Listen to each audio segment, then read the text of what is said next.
भूख लगी है। कहाँ से लाऊं खाना मेरे बच्चे?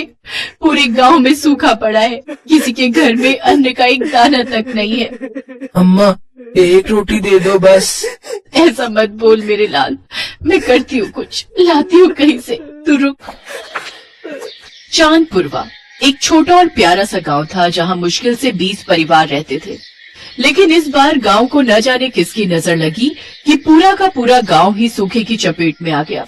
गांव में ना तो पानी रहा और ना ही अन्न। शुरुआत के कुछ दिन तो सभी ने किसी तरह आपस में मिलकर एक दूसरे का सुख दुख बांट लिया। उस माँ ने अपने बच्चे से रोटी लाने का वादा तो कर दिया था, लेकिन वो अपने लाल के लिए रोटी कहाँ से लाए, यही सोच उसे परेशान कर रही थी। तभी आखिरी उम्मीद लिए वो गांव के मुखिया हरिलाल के घर की तरफ चल पड़ी। मुखिया जी राम राम। हाँ बहन, कैसी हो? बताओ क्या बात है? मुखिया जी, आप तो जानते ही हो कि गांव में सूखा पड़ा है। मेरे बेटे ने कल से कुछ नहीं खाया है। अगर आप बस एक रोटी दे दो तो मेरा बच्चा कुछ खा लेगा। मदद करो मुखिया जी। तुम चिंता मत करो बहन, रुको मैं अभी आता हूँ। मुखिया फौरन रसोई के अंदर गया और वहाँ से एक बड़ा कटोरा भरकर दाल चावल ले आया। फिर वो कटोरा उस औरत को देते हुए बोला, गांव पर भारी आपदा आई है बहन, पर हमें एक दूसरे के साथ मिलकर इस मुसीबत का सामना करना होगा। ठीक है, ये काफी सारा खाना है, जाओ अपने बच्चे को पेट भर खिलाओ और तुम भी खा लेना। आपका बहुत बहुत उपकार है मुखिया जी। भगवान आपको और आपके परिवार को खुश बनाए रखे। वो औरत खाना मिलते ही बहुत खुश हुई और मुखिया को बहुत सी दुआएं देकर चली गई। उसके जाते ही मुखिया ने अपने बेटे रवि और उसकी पत्नी रेवती को बुलाया। रवि, गांव में पड़ा सूखा अब जानलेवा होता जा रहा है, कुछ करना होगा। लेकिन इसमें हम क्या कर सकते हैं पिताजी? सबकी अपनी अपनी किस्मत है। चलिए आइए खाना खा लीजिए। नहीं रवि, मैं इस गांव का मुखिया हूँ। जब तक इस गांव का एक भी बच्चा भूखा है मैं खाना नहीं खा सकता। तो आप क्या चाहते हैं पिताजी? हम अपनी सारी संपत्ति इन भूखे नंगों पर खर्च कर दें? इतना सब करने को मैं नहीं कह रहा। मैं तो बस ये चाहता हूँ कि जब तक ये मुश्किल वक्त है हमें अपने घर की रसोई गांव के लोगों के लिए खोल देनी चाहिए।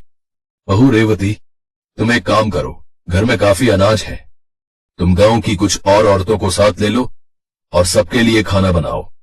और जब तक मेरे घर में अन्न का एक भी दाना है तब तक मेरी रसोई से लोगों का पेट भरना चाहिए। हरिलाल की बात सुनकर रेवती ने कुछ नहीं कहा और मुंह बनाकर वहाँ से चली गई। हरिलाल ने उसे देखा और वो समझ गए कि रेवती उनकी बात नहीं मानने वाली। पर समस्या ये थी कि मुखिया जिससे कह सकते थे वो उनकी बात नहीं सुनती थी, और जो उनके आदेश पर अपनी जान दे दे उस बहू से वो बात नहीं करते थे। दरअसल मुखिया के 2 बेटे थे, बड़ा रवि और छोटा कवि। मुखिया ने बड़े बेटे रवि की शादी रेवती से करा दी थी, जबकि छोटे बेटे कवि ने कल्पना से उनकी मर्जी के खिलाफ शादी की थी।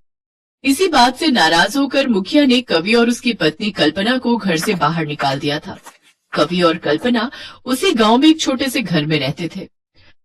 उधर मुखिया की बात सुनकर, देखिए जी, एक तो पूरे गांव में सूखा पड़ा है, हम अपने लिए राशन बचा कर रखेंगे या पूरे गांव की जिम्मेदारी उठाएंगे? और ऊपर से ससुर जी कह रहे हैं कि मैं रसोई में सारे गांव के लिए खाना बनाऊं। मैं साफ साफ कह देती हूँ कि मुझसे नहीं हो पाएगा ये।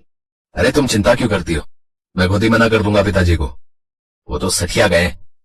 मुझे लगा था कि कवि को अलग कर देने से सारी संपत्ति मेरी हो जाएगी, पर ये तो जाते जाते गरीबों पर सब कुछ लुटाने पर तुले हुए। रवि और उसकी पत्नी रेवती ने मुखिया की बात मानने से इनकार कर दिया। ये बात मुखिया को बहुत बुरी लगी। अब उन्हें चिंता सता रही थी कि गांव वालों का क्या होगा। तभी गांव की एक बुढ़िया मुखिया के पास आई। मुखिया, एक रोटी दे दो, 2 दिन से कुछ नहीं खाया है। रुको अम्मा, मैं अभी अपनी बहू को कुछ बनाने को बोलता हूँ तुम्हारे लिए। बहू, बाहर एक अम्मा आई हुई है, 2 रोटी उनके लिए भी बना दो। देखिए पिताजी, मैंने आपसे पहले ही कहा था कि ये मेरी रसोई है, न कि मुफ्त का कोई लंगर। मुखिया दुखी मन से बाहर आया और बुढ़िया के सामने हाथ जोड़कर बोला, मुझे माफ कर देना अम्मा, मेरी बहू की रसोई में गरीब बुढ़िया के लिए 2 रोटी भी नहीं है। कोई बात नहीं मुखिया, जाने दो। नहीं अम्मा, तुम एक काम करो, तुम मेरे छोटे बेटे कवि के पास चली जाओ। वो गरीब जरूर है पर उसका दिल बहुत अमीर है, वो तुम्हारी मदद जरूर करेगा। बुढ़िया मुखिया के कहने पर कवि के घर गई। वहाँ कवि और कल्पना ने बुढ़िया को सम्मान के साथ बिठाकर खाना खिलाया। फिर उसके जाने के बाद, सुनो जी, रसोई में अब बिल्कुल राशन नहीं बचा, अब कल क्या बनाएंगे और खाएंगे? चिंता मत करो कल्पना, देखना भोले शंकर जरूर कुछ ना कुछ करेंगे। वो गांव वालों को ऐसे भूखे नहीं मरने देंगे। कवि और कल्पना ने भोले बाबा को याद किया और फिर वो दोनों सोने चले गए। सुबह जब कल्पना उठकर रसोई में गई तो उसने चीख कर कवि को आवाज लगाई, सुनिए जी, जल्दी इधर आइए, जरा देखिए तो। है पर ये कैसे हो सकता है? हो न हो ये जरूर भोले बाबा का चमत्कार है। कवि और कल्पना को यकीन नहीं हो रहा था। गरीब कल्पना की रसोई का हर डिब्बा राशन से पूरी तरह भरा हुआ था।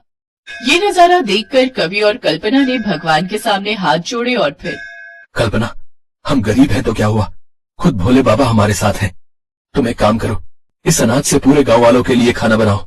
मैं तुम्हारी मदद करूंगा और हमारी रसोई से गांव के हर भूखे तक निवाला पहुंचेगा। कल्पना ने वैसा ही किया। दोनों पति पत्नी ने पूरे गांव के लिए खाना बनाया और सबने पेट भरकर उनके घर खाना खाया। ये देखकर कवि और कल्पना बहुत खुश थे। अगले दिन भी वैसा ही हुआ। सुबह उठते ही कल्पना ने देखा कि उसके अनाज के सारे डिब्बे पूरी तरह से भरे हुए थे। अब तो रोज ही कवि के घर में भंडारा लगता और गांव के सारे लोग उनके यहाँ खाने आते। अब गांव में कोई भूखा नहीं सोता था। एक दिन रात को कोई अपने कंधे पर बोरा लादे हुए कवि के घर की रसोई में खड़ा था, जिसके आने की आवाज सुनकर कवि और उसकी पत्नी कल्पना उठ बैठे थे। कवि उस आदमी के पास गया जिसके कंधे पर एक बोरा था। कौन है वहाँ, और तुम मेरी रसोई में क्या कर रहे हो? तब उस आदमी ने कवि से कहा, गांव के इस मुश्किल वक्त में ये रसोई और इसका चूल्हा ठंडा मत पड़ने देना बेटा। इतना कहते ही उस आदमी ने अपने कंधे पर रखा बोरा नीचे रख दिया, जिसमें बहुत सारा अनाज था। कवि ने जब हल्के अंधेरे में उसे देखा तो वो उसके पिता हरिलाल थे।